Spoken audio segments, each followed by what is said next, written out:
You think you know the rules, you have flown before, you have cleared security dozens of times, you have used the same carry-on for years, you know the liquids rule, you know when to board, and then suddenly, at the worst possible moment, someone in uniform says, "That's not allowed anymore."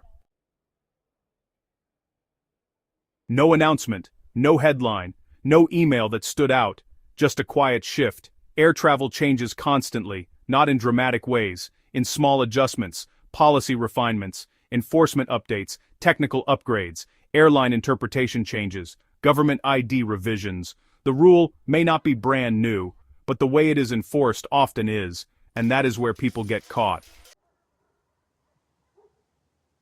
Today we are breaking down airport rules that change quietly, without obvious public announcements, and why travelers are still being surprised by them. Let's start with something that seems harmless. Power banks. For years the message was simple: do not pack them in checked luggage, keep them in your carry-on. That rule still exists, but here is what changed. Enforcement around watt-hour limits has tightened significantly on many airlines. Most airlines cap lithium battery capacity at 100 watt-hours without approval. Between 100 watt-hours and 160 watt-hours often requires airline approval. Above that is prohibited. The quiet shift is this: staff now actually check. In the past, many power banks passed through without scrutiny. Today, if your battery does not clearly display its capacity, some security teams will confiscate it. Others will require removal. Some airlines prohibit using them on board during flight. The written rule did not suddenly appear, but the enforcement culture changed. Now let's talk about carry-on size enforcement. For years, frequent flyers used the same cabin bag. It fit in overhead bins and honestly, nobody measured it. But recently, a lot of airlines began strict gate enforcement with those physical sizing frames and, mandatory bag checks right at boarding. Basic fare passengers are now automatically required to check their bags. So, what changed? Well, it's the revenue structure. Airlines are increasingly separating fare classes, and basic economy often excludes overhead bin access. Even if your bag technically fits, your ticket type may not allow it. This catches people off guard because, they assume carry-on allowed means the same thing it did 5 years ago. It does not. And here's the detail most people miss. Some airlines now enforce weight limits on cabin bags much more strictly than before. So, a bag can fit dimensionally, but still be rejected for exceeding weight limits. That kind of enforcement used to be rare in some regions, but honestly, it is no longer rare everywhere. Now, let's move to identification. In several countries, domestic identification standards were updated. Certain IDs that were once accepted at airport security are no longer valid for travel. Expired passports that previously passed for short grace periods may now be denied. The information was published, but it was really buried in official channels, not blasted across airport screens. And here is another subtle shift: name matching. Airlines are increasingly strict about name alignment between booking and identification documents. Small differences that once slid through can now trigger secondary checks or even denied boarding. Middle names, hyphenated names, maiden names. If your booking name does not precisely match your ID, you may face delays. That enforcement tightened quietly as digital verification systems became more automated.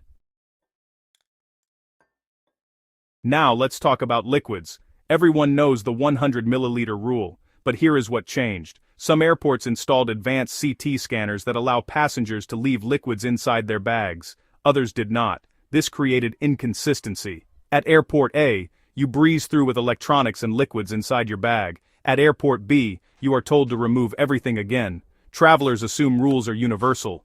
They are not. Technology rollout is uneven, and airports do not always advertise that difference clearly. Another quiet shift involves powders. Some international routes now restrict large quantities of powder in carry-on luggage. Enforcement may vary by destination. The rule is not always prominently announced at departure airports. Now consider boarding procedures. Boarding group structures have evolved. Basic economy passengers frequently board last. Some airlines now restrict full-size cabin bags for the lowest fare tier entirely. This is not always obvious during booking. The restriction is written but often in smaller print compared to headline pricing. The result? You arrive at the gate with a standard cabin bag. The agent says it must be checked because your fare does not include overhead space. Technically, disclosed, rarely emphasized. Now let's discuss biometric boarding. Facial recognition gates are expanding across major airports. Some passengers are automatically enrolled in biometric boarding programs when traveling internationally. In some cases, opting out requires proactive action. This shift happened gradually. There was no dramatic global announcement that manual document checks would decrease. For some travelers, it feels seamless. For others, it feels sudden and intrusive. Now consider transit rules. Transit visas and electronic travel authorizations have changed rapidly in recent years. Some countries that previously allowed simple airside transit now require electronic authorization, even for short layovers. Airports do not announce this change at check-in counters with giant posters. It is the traveler's responsibility to verify entry and transit requirements. And here's the harsh truth. Airlines may deny boarding if your documentation is incomplete, even if you never leave the airport during your layover. That catches people completely off guard. Now let's address luggage tracking systems. Automated bag drop kiosks have replaced staffed counters in many airports. Previously, an agent might catch a tagging error. Now the responsibility is on the traveler to attach the correct barcode properly. Mistagged luggage may not be discovered until later in the system. The process changed gradually. The accountability shifted quietly. Now consider seating policies. Some airlines now automatically reassign seats for operational reasons, even if you selected one earlier. In certain fare classes, seat selection may no longer be guaranteed without an added fee. People assume that once a seat is chosen, it is locked in. That assumption is no longer always correct.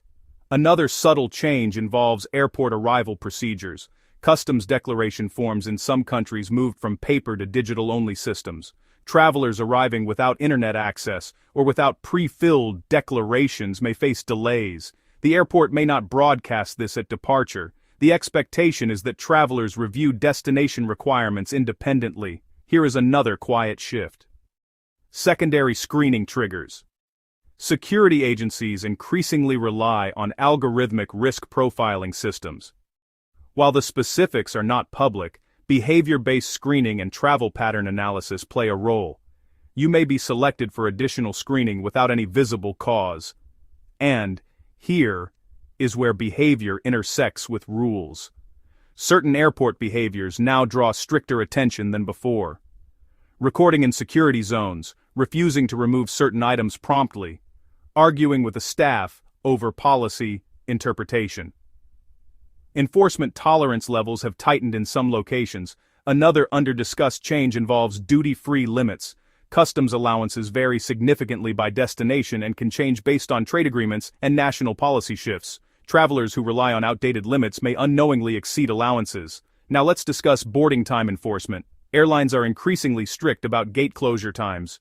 Arriving a few minutes before departure is no longer safe. Some carriers close boarding gates exactly at published cutoffs. There may be no last call flexibility. The rule existed before. The strict enforcement is newer in many airports. And then there is something subtle but powerful: automated document verification.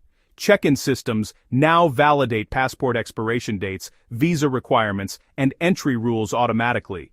If your passport expires within a certain time frame, even if technically valid for travel, the system may block boarding based on destination entry requirements. Some countries require 6 months of validity remaining. Travelers unaware of this are shocked when denied boarding despite holding a passport that has not yet expired. The airport did not change the rule overnight. The destination country rule existed, but digital enforcement became tighter. Now let's address health documentation.